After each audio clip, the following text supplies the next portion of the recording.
श्री गुरुभ्यो नमः। हरिः ओम। वशिष्ठ ने कहा, उन दोनों स्त्रियों ने देवियों की तरह राजा के कक्ष में प्रवेश किया। वे चंद्रमा की तरह प्रकाशमान थीं। सरस्वती ने राजा के मंत्री से पूछा कि यह राजा कौन है?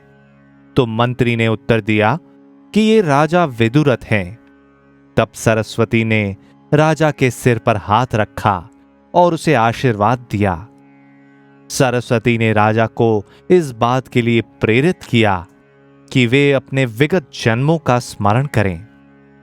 तत्क्षण राजा को सब याद हो गया और उसने सरस्वती से पूछा, मैं तो अभी कल ही मरा हूं, परंतु ऐसा लगता है कि पिछले 70 वर्षों से मैं इस वर्तमान रूप में हूं। सरस्वती ने उत्तर दिया, तुम्हारी मृत्यु के क्षण में और मृत्यु के स्थल पर जो सब घटा वह तुम सब यहीं देख रहे हो। यह सब वहां घट रहा है जहां महर्षि वशिष्ठ रहते थे, अर्थात पर्वतीय प्रदेश के गांव में। यह उनका संसार है और उसी संसार में राजा पद्म का भी संसार है और उसी में इस समय तुम स्थित हो। इसमें रहते हुए तुम सोचते हो, ये मेरे संबंधी हैं, यह मेरी प्रजा है, यह मेरे मंत्री हैं और ये मेरे शत्रु हैं। तुम सोचते हो कि मैं शासन करने वाला राजा हूं। तुम धर्म कर्म में भी लगे रहते हो। तुम यह भी सोचते हो कि मैं अपने शत्रुओं से लड़ रहा हूं और उनसे लड़ते हुए हार भी गया हूं। वास्तव में तुम जन्म ही लेते हो और न मरते ही हो। ज्ञानी व्यक्ति के लिए असीम चेतना के अतिरिक्त और कुछ है ही नहीं, और इसमें मैं हूं और ये है कि अवधारणा है ही नहीं। इतनी चर्चा होते होते सायंकाल उपस्थित हो गया। सभा विसर्जित हुई। कोई अपरिपक्व और बचकाना व्यक्ति जब अपनी यह दृढ़ धारणा बना लेता है कि यह संसार वास्तविक है, तो उसके लिए संसार वास्तविक ही बना रहता है। जो महलों, हाथियों और नगरों की महिमा देखता है, वह असीम चेतना को नहीं देख पाता। मात्र चेतना ही सत है। ब्रह्मांड तो दीर्घकालिक स्वप्न है। अहम भावना और कल्पनावश जिन पदार्थों को वास्तविक समझ लिया जाता है, वे वस्तुतः स्वप्निल पदार्थ हैं। एकमात्र वास्तविकता असीम चेतना ही है, जो सर्वव्यापक, शुद्ध, शांत तथा सर्वशक्तिमान है और जिसकी काया अखंड चेतना है। इस सृष्टि से वह कोई पदार्थ नहीं, अतः उसे जाना भी नहीं जा सकता। वह अज्ञेय है। यह चेतना जहां भी और जिस रूप में भी प्रकट होती है, वह वही रहती है, क्योंकि इसका अधस्तर यानी निचली तह सत है। इसलिए इसके ऊपर जो भी स्थित है, वह सत रूप प्राप्त कर लेता है। ऐसा अधस्तर के फलस्वरूप संभव है। यह ब्रह्मांड और उसमें रहने वाले सभी प्राणी दीर्घकालिक स्वप्न हैं। मेरे लिए तुम वास्तविक हो और तुम्हारे लिए मैं वास्तविक हूं। इसी आधार पर दूसरे भी तुम्हारे और मेरे लिए वास्तविक हैं। इस प्रकार यह संक्षेप वास्तविकता वस्तुतः स्वप्निल पदार्थों की वास्तविकता जैसी ही है। हे राजा, तुम्हारी इस युद्ध में मृत्यु होगी और तुम पुनः अपना विगत राज्य प्राप्त करोगे। इस शरीर में तुम्हारी मृत्यु होने के बाद तुम फिर अपने पुराने नगर में अपनी काया, अपनी कन्या और मंत्रियों के साथ जाओगे। हम भी अब जैसे आए थे वैसे जाएंगे। आप सब भी समय आने पर हमारा अनुगमन करेंगे। ऐसा इसलिए ही कि घोड़े, हाथी और ऊंट की चाल की प्रकृति अलग अलग होती है। वशिष्ठ ने कहा, सरस्वती ने राजा से अभी इतना कहा ही था कि राजा का एक दूत दौड़ा हुआ आया और उसने घोषणा की कि शत्रु की सेना नगर में घुस आई है और वह भारी उत्पात मचा रही है। इतने में वहां रानी भी आ पहुंची। प्रतिहारी ने राजा को रानी के आने की सूचना दी। उसने कहा, महाराज, अंतःपुर की अन्य सभी स्त्रियों को सेना पलात घसीटते हुए ले गई है। अकथनीय विपदा ने घेर लिया है। आप ही हमारा उद्धार कर सकते हैं। राजा ने सरस्वती के प्रति सम्मान से सिर झुकाया और क्षमा की प्रार्थना करते हुए कहा, मैं स्वयं रणभूमि में जाऊंगा। हे देवी, जब तक मैं लौटकर नहीं आता तब तक मेरी रानी तुम्हारी शरण में रहेगी। ज्ञान स्वरूप लीला यह देखकर आश्चर्यचकित हुई कि रानी मेरी ही सटीक प्रतिमूर्ति है। उसने सरस्वती से पूछा, हे देवी, यह कैसे हुआ कि जैसे वह है वैसी मैं थी? मैं अपनी युवावस्था में जैसी थी ठीक वैसी ही वह आज है। इसका क्या रहस्य है? और ये जो मंत्री हैं ये भी वही हैं जो हमारे दरबार में थे। यदि ये हमारी कल्पना के पदार्थ या परावर्तन हैं तो क्या ये वास्तविक हैं और चेतना से युक्त भी? सरस्वती ने उत्तर दिया, अरे लीला, जो भी कल्पना अपने में उत्पन्न होती है वह तुरंत अनुभूत होती है। चेतना स्वयं भी ज्ञान का विषय बन जाती है। जब चेतना में संसार का बिंब उदित होता है तब उसी क्षण वैसी बन जाती है। समय, आकाश, अवधि और वास्तविकता पदार्थ से उत्पन्न नहीं होती। यदि ऐसा हो तो वे पदार्थ बन जाएंगे। जो कुछ व्यक्ति की चेतना में परावर्तित होता है वह बाहर भी प्रकाशित होता है। जागृत अवस्था में जिस वास्तविक वस्तु जगत का अनुभव होता है वह स्वप्न में दिखने वाले संसार से अधिक वास्तविक नहीं होता। नींद में संसार होता ही नहीं और जागृत अवस्था में स्वप्न का भी अस्तित्व नहीं रहता।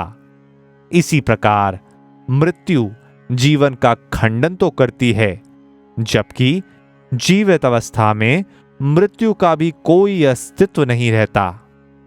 इसी प्रकार मृत्यु में जीवन अस्तित्व नहीं रहता।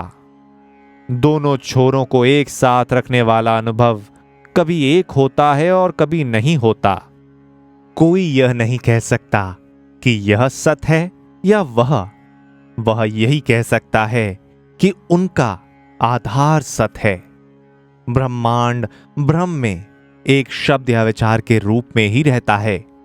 वह न तो सत होता है न असत ही। ठीक वैसे ही जैसे रस्सी में प्रतीत होने वाला सांप न सत होता है न असत, ठीक ऐसी ही स्थिति जीव की है। यह जीव अपनी इच्छाओं का ही स्वाद लेता है। वह कल्पना करता है और जिसका अनुभव हो चुका होता है उसे पुनः अनुभूत करता है तथा कुछ नए अनुभव भी प्राप्त करता है। कभी उन अनुभवों में समानता होती है और कभी विषमता। ये सभी अनुभव यद्यपि असत होते हैं परंतु लगते सत हैं। यही स्थिति इन मंत्रियों या अन्य लोगों की भी है। इसी प्रकार यह लीला भी चेतना के प्रतिबिंब की उपज के रूप में विद्यमान है। ऐसी ही तुम भी, मैं भी और अन्य सब भी हैं। यह जान लो और शांति पूर्वक रहो। दूसरी लीला सरस्वती से कहने लगी, हे देवी, मैं सरस्वती की आराधना करती थी और सरस्वती भी स्वप्न में मुझे दर्शन दिया करती थी। तुम मुझे ठीक वैसी ही लग रही हो। मैं सोचती हूं कि तुम वही हो।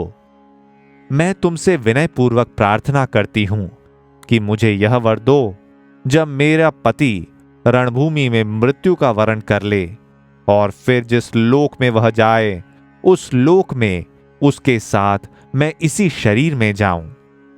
सरस्वती ने कहा, तुमने दीर्घ काल तक मेरी गहन आराधना की है, इसलिए जो तुमने मांगा है वह वर मैं तुम्हें देती हूं। पहले वाली लीला सरस्वती से कहने लगी, निश्चय ही तुम्हारे वचन मिथ्या नहीं जाते और जो आप चाहती हैं वह होकर ही रहता है। मुझे बतलाएं कि आपने मुझे एक लोक से दूसरे लोक में उस काया से जाने की अनुमति क्यों नहीं दी? सरस्वती ने उत्तर दिया, मेरी प्यारी लीला, वस्तुतः मैं किसी के लिए कुछ भी नहीं करती। हर जीव अपने कर्मों से ही अपनी स्थिति प्राप्त करता है। मैं तो सिर्फ एक देवता के रूप में हर जीव की बुद्धि का नियंत्रण करती हूं। मैं उसकी चेतना की शक्ति हूं, उसकी जीवनदायी शक्ति हूं। जीवित प्राणी में जिस प्रकार की शक्ति उसके अंदर अवस्थित होती है वह समय पाकर अपना परिणाम दर्शाती है। यदि तुमने मुक्ति की इच्छा की है तो तुम्हें वही मिलेगी।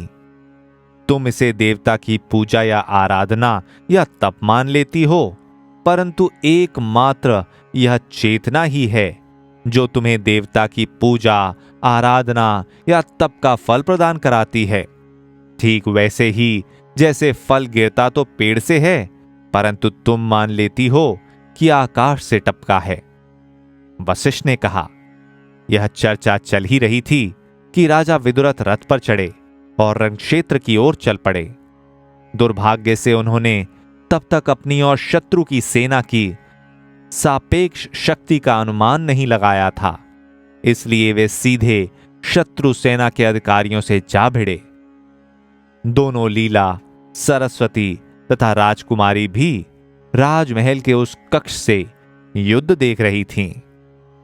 आकाश दोनों पक्षों के पक्षपास्त्रों से पटा था।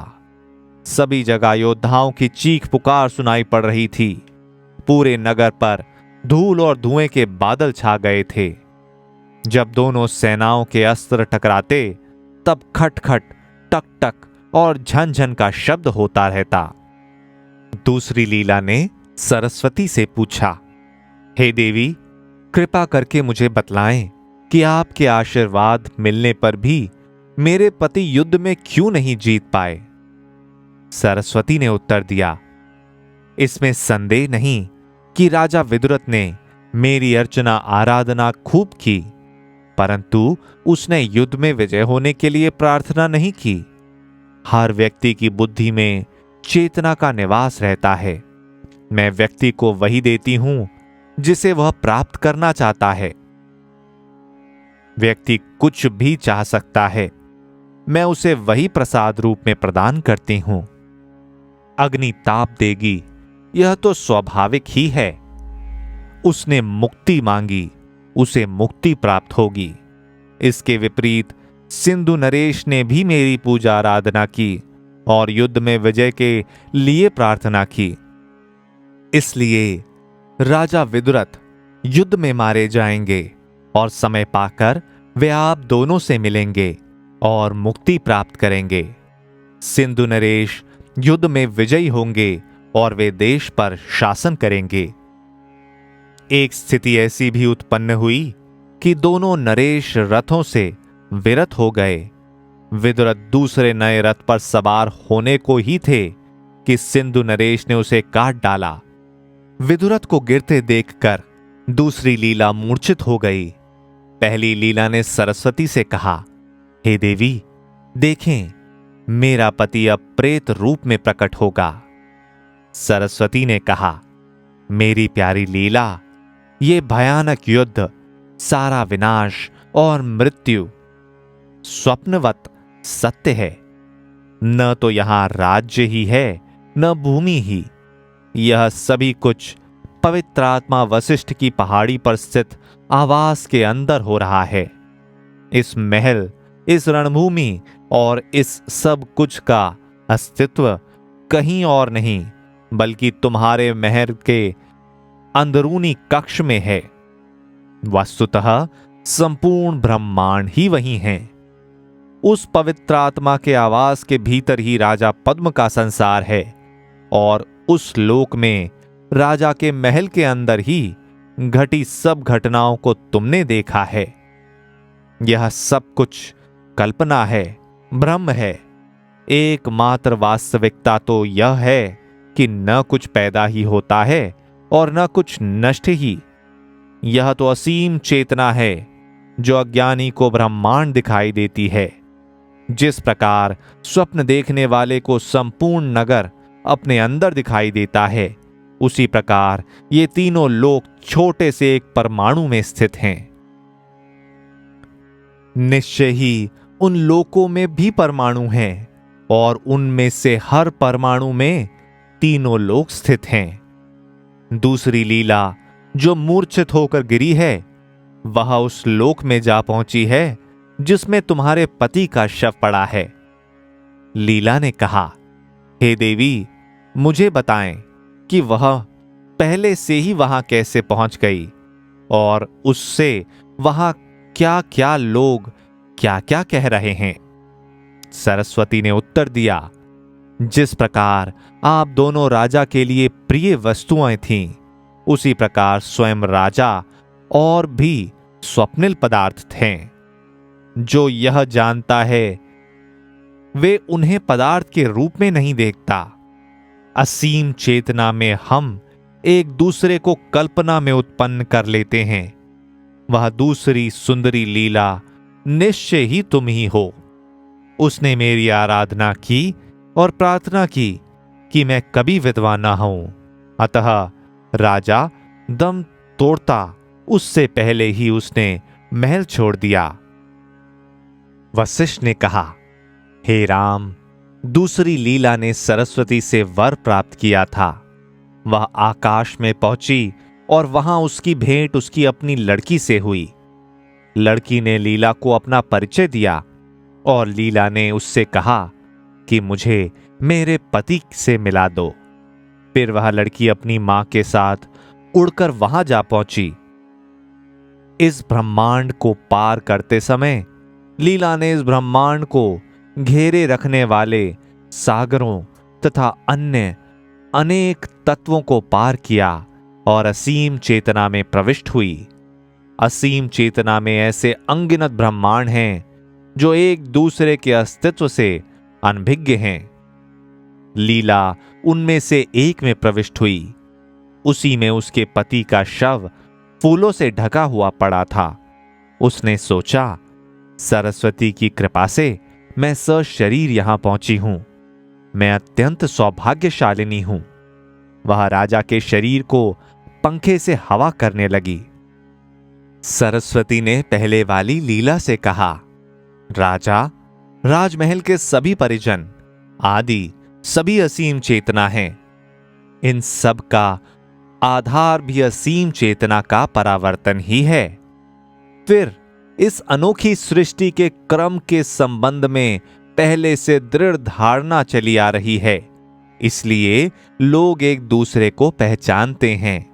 वह अपने भौतिक शरीर से किसी नए लोक में नहीं जा सकते, क्योंकि प्रकाश और अंधकार एक साथ नहीं रह सकता। जब अपने सूक्ष्म शरीर की जानकारी हो जाती है, तो फिर भौतिक शरीर मिथ्या प्रतीत होने लगता है। मैंने उसे जो वरदान दिया था, यह उसका परिणाम है।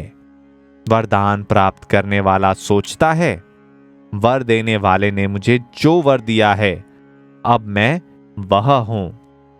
इसलिए वह सोचती है कि मैंने अपने भौतिक शरीर से ही अपने पति के आवास पर पहुंची हूं। सिर्फ जिसे ज्ञान हो जाता है, वही सूक्ष्म जगत को प्राप्त करता है। हे लीला, कोई और उसमें प्रवेश नहीं कर पाता। इस लीला को वह ज्ञान प्राप्त नहीं है। इसलिए इसने कल्पना भर कर ली है कि मैं उस नगर में जा पहुंची हूं जिसमें मेरा पति रहता है। ज्ञानी लीला ने कहा, कृपया मुझे बतलाएं कि विभिन्न पदार्थ अलग अलग विशिष्ट गुण कैसे प्राप्त कर लेते हैं। जैसे अग्नि में ताप होता है, बर्फ में शीतलता होती है, पृथ्वी में घनता होती है आदि। सरस्वती ने कहा, प्यारी लीला, ब्रह्मांडीय प्रलय के दौरान संपूर्ण ब्रह्मांड विलीन हो जाते हैं। केवल असीम ब्रह्म का ही अस्तित्व रहता है। वह सृष्टि के अस्तित्व की कल्पना कर लेता है। जो भी, जहां भी और जैसी भी कल्पना असीम चेतना ने पूर्व सृष्टि में की होती है, वह सब उसी रूप में और उन्हीं गुणों से युक्त रहती है, और वही आज भी है। वस्तुतः यह क्रम असीम चेतना में अंतर्निहित है। ये सभी पदार्थ तथा उनके गुण उनमें प्रच्छन्न रूप से विद्यमान रहते हैं। प्रलय के दौरान भी विद्यमान थे।